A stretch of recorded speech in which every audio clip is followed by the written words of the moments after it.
Students, last व्हिडिओमध्ये आपण radio activity म्हणजे काय, decay constant, half life period कसा एक्सप्रेस केला जातो हे बघितलं. आता या व्हिडिओमध्ये आपण युनिट्स ऑफ रेडिओ ॲक्टिव्हिटी कुठल्या युनिट्स मध्ये मोजली जाते and which are the modes of decay कोणकोणत्या प्रकारचे असू शकतात हे शिकणार आहोत. Now radio activity is express in disintegrations per second, or shortly it is called as DPS, disintegration. Now you know that the radioactive element emits the radiations, and these radiations are of three types: alpha, beta and gamma. And these radiations, the process is called as disintegration of radioactive element. मग ही disintegrations एका सेकंदाला किती emit होतात, डिसइंटिग्रेशन्स पर second मध्ये आपण radio activity express करतो आणि याचं युनिट आहे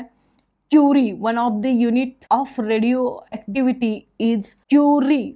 now 1 curie is equal to 3.7 into 10⁻10 disintegrations per second.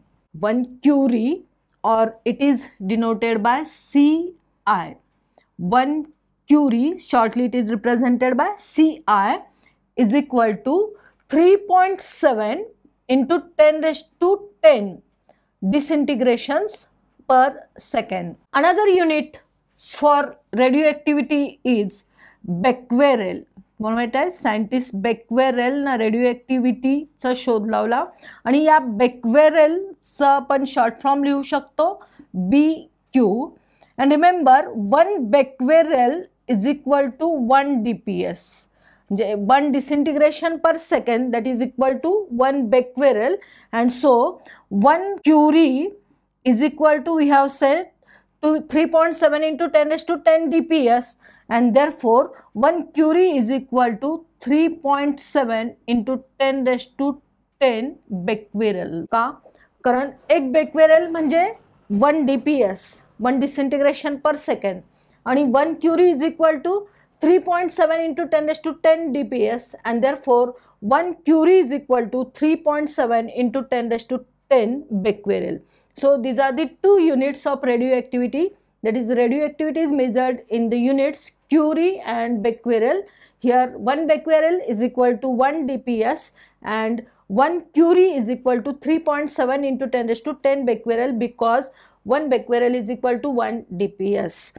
Disintegrations per second. Like this, you have to remember these two units of radioactivity. Now we shall consider which are the modes of decay. हा डिसइंटिग्रेशन होतो त्या radioactive एलिमेंटचं डिसइंटिग्रेशन किंवा त्याला आपण DK असं म्हटलं, याच्यामध्ये कोणकोणते प्रकार आहेत, कोणकोणत्या प्रकारानं याचं डिसइंटिग्रेशन होऊ शकतं. Now you know that when these disintegrations or the radiations which are emitted by the radioactive element are studied, then they are observed that there are 3 types of rays which are emitted. The first one is alpha rays, the second one is beta rays, and third is gamma rays. So radioactive element emits the radiations in the form of these 3 terms, that is alpha, beta and gamma rays. Now remember, alpha rays consist of alpha particles. Alpha rays consist of alpha particles, and so the first mode of decay is called as alpha decay. Now alpha particle is nothing but, or it is resembles with the nucleus of helium.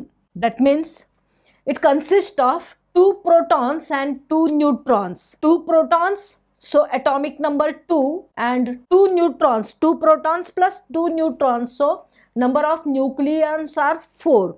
And so when any radioactive nucleus emits 1 alpha particles, means it emits 2 protons and 2 neutrons. So its atomic number and its mass number decreases. Atomic number decreases by 2 and mass number decreases by 4. So that element gets converted into a new element, and therefore that element which is taken initially, that is called as parent element. It is called as parent element. Suppose we have parent element, if we take X is the symbol of the element, Z is its atomic number and A is its mass number. X हा एक radioactive element आहे ज्याचा atomic number Z आहे आणि mass number A आहे आणि या एलिमेंटनं समजा अल्फा पार्टिकल एमिट केला. अल्फा पार्टिकल म्हणजेच आपण काय लिहिणार इथं helium nucleus He24 or you can write it as alpha. Now here you have to balance this reaction. This reaction is called as nuclear reaction. Chemical reaction आणि nuclear reaction मध्ये फरक आहे कारण इथं आपल्याला फक्त न्यूक्लियस इन्व्हॉल्व होतो आणि त्यामुळे X हा एलिमेंट इथं जरी असला तरी तो इथं Xच मिळेल असं नाही आहे. म्हणजेच केमिकल रिएक्शन सारखं आपण number of atoms on the reactant side आणि number of atoms on the product side असं लिहू शकत नाही. For nuclear reaction we have to balance the atomic number and mass number. So this X will be converted into new element. Suppose that element is denoted by Y. So what will the atomic number of this element? The atomic number of Y. You remember Z is the atomic number of X and alpha particle is emitted means atomic number decreases by 2 and so here this atomic number will become Z minus 2. And what will be the mass number? Here A is the mass number and due to emission of one alpha particle here the mass number is decreased by 4 and so it will be A minus 4. And here we have said this is parent element. Now this element is obtained and this element is called as daughter element. जो product आपल्याला मिळाला या nuclear reaction मध्ये जो element मिळाला आपल्याला तो element म्हणजे काय म्हणतोय आपण त्याला daughter element. So here this is parent element and after emission of one alpha particle we obtain the atom of new element that is called as daughter element. Now what is the difference between these two? Here this daughter element has atomic number less than 2 than that of the parent element. Parent element पेक्षा daughter element चा atomic number हा 2 न कमी असणार आणि parent element पेक्षा daughter element चा mass number हा 4 न कमी असणार. मी तुम्हाला सांगितलं ही रिएक्शन कशी बॅलन्स करतो आपण तर atomic number on the reactant side is equal to atomic number on the product side. इथं जर आपण atomic numbers ची बेरीज केली तर Z-2 plus 2 that is equal to Z. A-4 plus 4 that is equal to A. So atomic number आणि mass number balance झाले तर ही न्यूक्लियर रिएक्शन बॅलन्स झाली असं आपल्याला म्हणता येईल. मग अल्फा डिकेचं आपण एखादं एक्झाम्पल घेऊ शकतो. Suppose we have the example of radium having atomic number 88 and mass number 226. Radium हा रेडिओएक्टिव्ह एलिमेंट आहे. यानं एक अल्फा पार्टिकल एमिट केला. Due to alpha decay what will happen it will be converted into new element.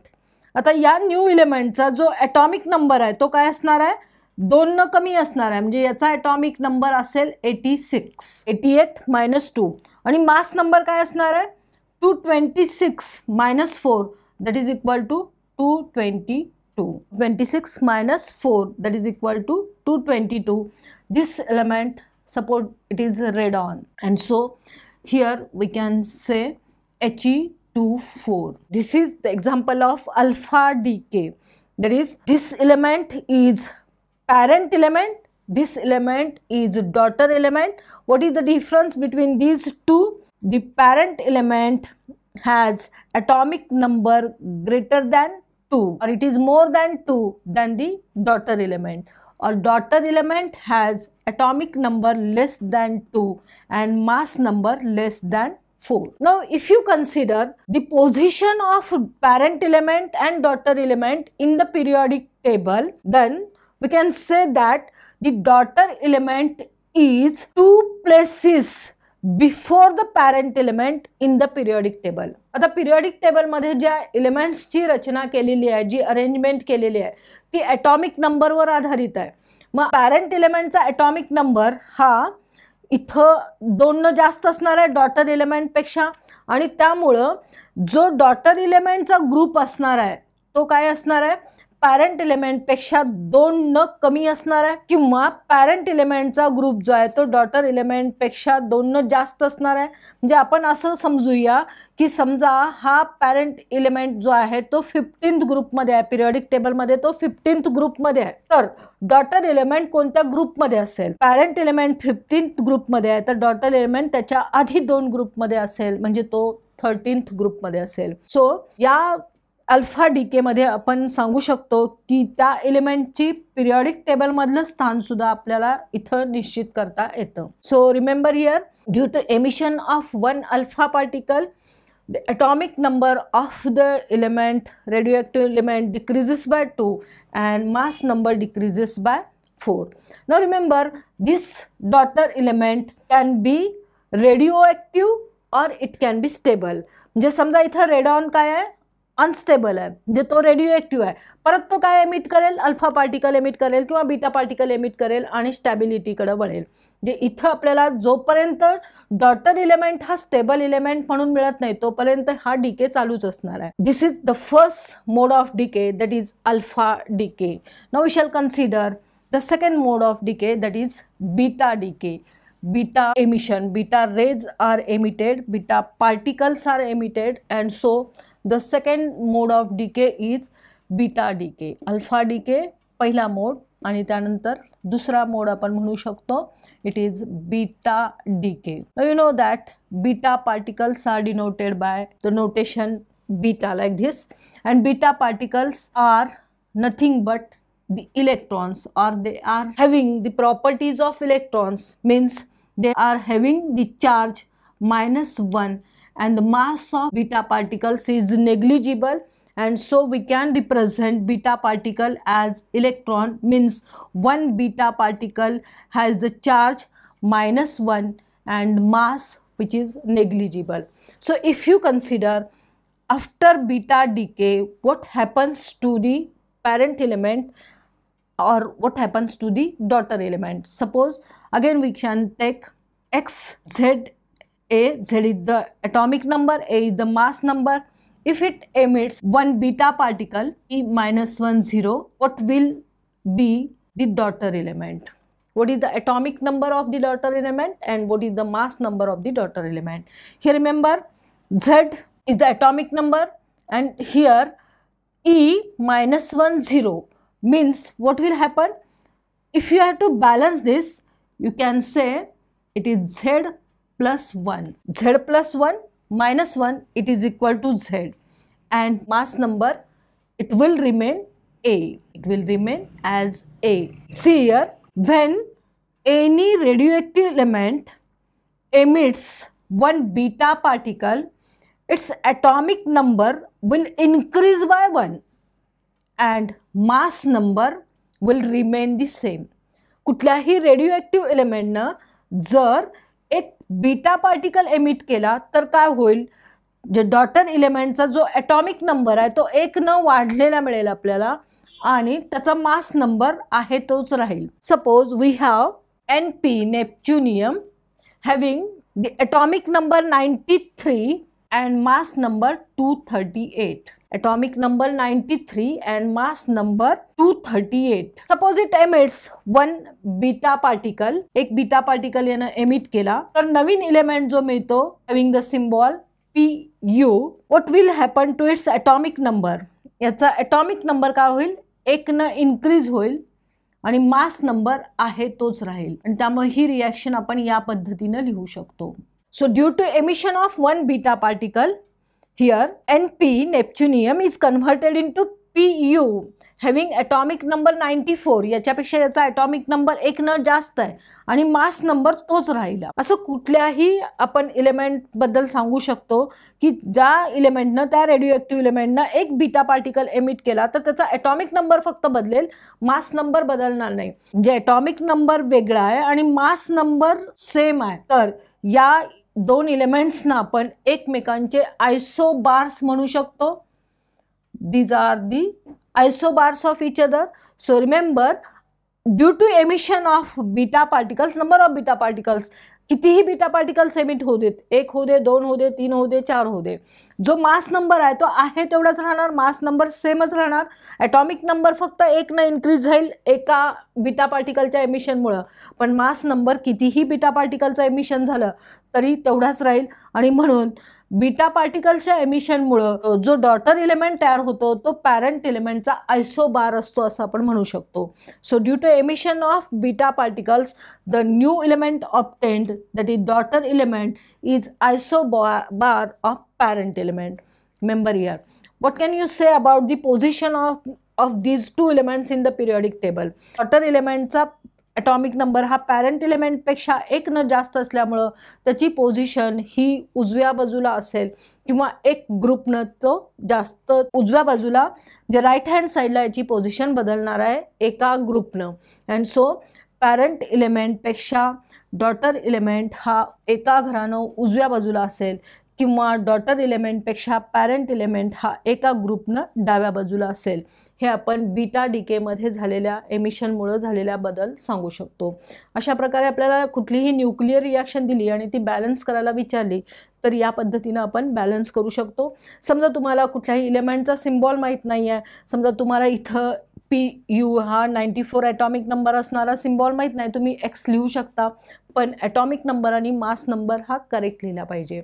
Now the third type of decay is gamma decay. Now you know that alpha, beta are the particles, but the radioactive element decays or emits the energy in the form of gamma rays. जे actual gamma रेजच्या सहाय्यानं energy emit केली जाते. कुठलाही radio element alpha particles आणि beta particles emit केल्यामुळं नवीन एलिमेंटमध्ये किंवा नवीन न्यूक्लियसमध्ये convert होतो, आणि त्यामुळं तो ॲक्च्युअल अनस्टेबल असतो आणि स्टॅबिलिटीकडं वळतो. अनस्टेबल असतो याचा अर्थ त्याच्याकडं एनर्जी जास्त असते, आणि तो स्टॅबल होतो याचा अर्थ त्यानं एनर्जी बाहेर फेकलेली आहे, आणि ती जी एनर्जी बाहेर फेकली जाते ती गॅमा रेजच्या सहाय्याने बाहेर फेकली जाते. And so this is called as gamma decay. म्हणजे तिसरा प्रकार आपण जो सांगितला तो गॅमा डीके. आता या गॅमा डीकेमध्ये आपण म्हणू शकतो की जसं आपण पहिलं एक्झाम्पल घेतलं, किंवा अल्फा डीकेचं एखादं एक्झाम्पल घेऊया. युरेनियम आहे जो रेडिओ ॲक्टिव्ह आहे, uranium 92-238. Suppose it emits 1 alpha particle, gets converted into thorium. नवीन इलेमेंटमध्ये तो कन्वर्ट होईल. याचा ॲटॉमिक नंबर काय असेल? 92 - 2 that is equal to 90. And mass number हा 4 न कमी होईल, 234. Here 1 alpha particle is emitted. Now, due to emission of 1 alpha particle, here there is change in number of protons as well as number of neutrons. So the energy levels in the nucleus gets changed, and here this unstable element converts to stability.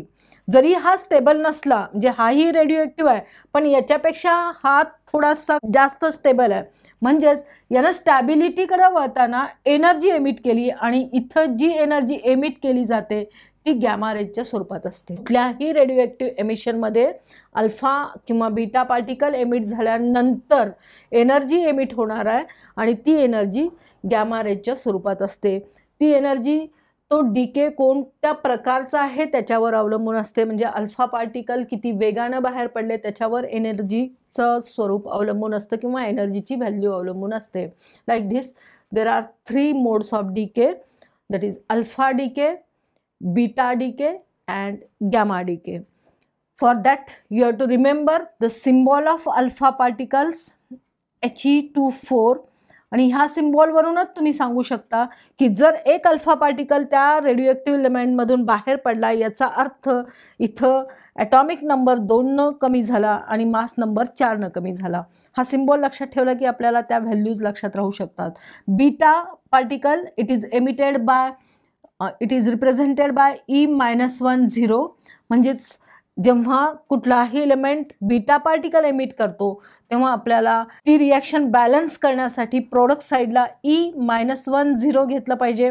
म्हणजेच reactant साईडला असणारा जो element आहे त्याच्यापेक्षा जास्त product साईडला असणाऱ्या एलिमेंटचा atomic number 1 असेल आणि मास नंबर त्याचा सेम असेल.